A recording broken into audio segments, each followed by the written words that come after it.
Bonjour et bienvenue pour cette exploration. Aujourd'hui, on plonge dans les enseignements d'un texte assez particulier, un cours en miracle.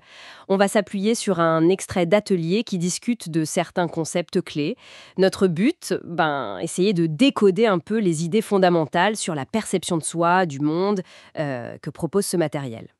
Alors, d'entrée, l'extrait pose une question, je trouve, intéressante.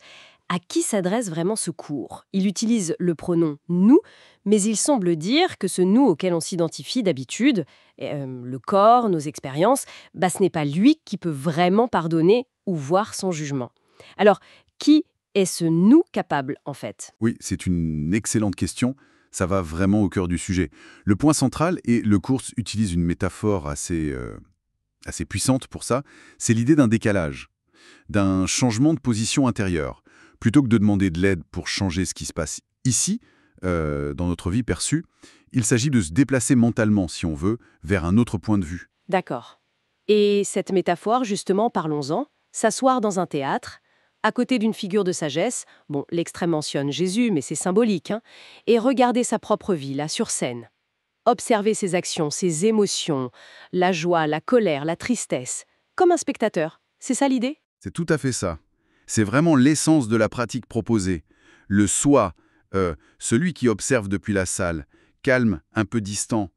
Il est différent du soi qui est sur scène, l'acteur pris dans le drame. Cet acteur sur scène, c'est ce que le cours appelle l'ego, en gros. Notre système de pensée habituel basé sur la séparation, la peur. Donc, cultiver cette position d'observateur, ça aide à se désidentifier de l'acteur et de ses tourments. C'est faire appel à ce que le texte nomme le décideur en nous. Cette partie de l'esprit qui peut choisir une autre perspective. Observer l'ego en action, oui, mais sans jugement si possible. Observer sans jugement. Et il y a cette phrase forte dans l'extrait: le miracle regarde la dévastation et rappelle à l'esprit que ce qu'il voit est faux. La dévastation, du coup, ce serait notre vie telle qu'elle se déroule sur scène, avec les difficultés, les conflits. Précisément, oui.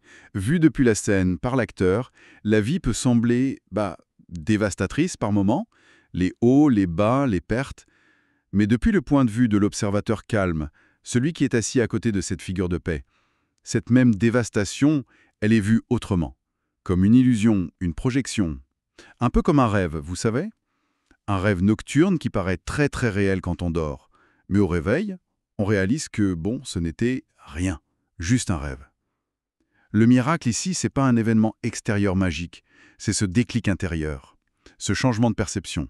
C'est la prise de conscience que ce qui semblait si solide, si réel, est en fait une interprétation de l'esprit. D'accord, je vois. Mais alors, concrètement, comment on fait le lien entre cette idée que le monde est faux ou une illusion et le fait qu'on doit bien continuer à vivre nos vies, aller au travail, s'occuper de nos proches? Est-ce qu'il n'y a pas un risque de tomber dans une sorte de détachement un peu froid ou de nier les problèmes? Ah, c'est une question très fréquente. Et l'enseignement est assez clair là-dessus. Il ne s'agit pas du tout de se retirer du monde ou de tout plaquer, hein. Surtout pas. Au contraire, l'idée c'est de continuer à vivre normalement. Le changement essentiel, il n'est pas dans ce qu'on fait à l'extérieur, mais dans le but qu'on donne à nos actions, intérieurement. On continue d'interagir, de prendre soin des choses, peut-être même d'essayer d'améliorer des situations, mais depuis un état d'esprit différent, apaisé, si possible. Pas pour renforcer l'ego, ou pour prouver quelque chose, ou pour essayer de réparer un monde qu'on croit cassé, mais plutôt comme une expression de cette paix qu'on essaie de contacter en soi. C'est la motivation qui change. Je comprends. Mais maintenir cette posture d'observateur face aux jugements qui peuvent revenir sans arrêt, ça doit être difficile au quotidien. L'extrait le dit, d'ailleurs. Il y a cette image de se tourner vers la gauche, l'ego, le conflit, ou la droite, la paix. Comment ça marche concrètement quand le jugement revient? Comment on fait pour revenir à droite? Le jugement, il est vu ici comme un simple signal, en fait. Un indicateur qui nous dit « Attention, là tu as quitté ton siège d'observateur, tu es redescendu sur la scène avec l'ego ». L'image gauche-droite, c'est juste symbolique, hein. Choisir le conflit ou choisir la paix intérieure. La pratique, parce que c'est vraiment une pratique constante, c'est de remarquer ce jugement quand il arrive, sans se taper dessus, sans ajouter de la culpabilité. Juste le voir. Et consciemment, choisir de revenir à cette position d'observateur, de se retourner vers la droite symboliquement. c'est pas gagné une fois pour toutes, c'est un entraînement continu. Et c'est cette pratique répétée qui donne un sens différent à l'existence.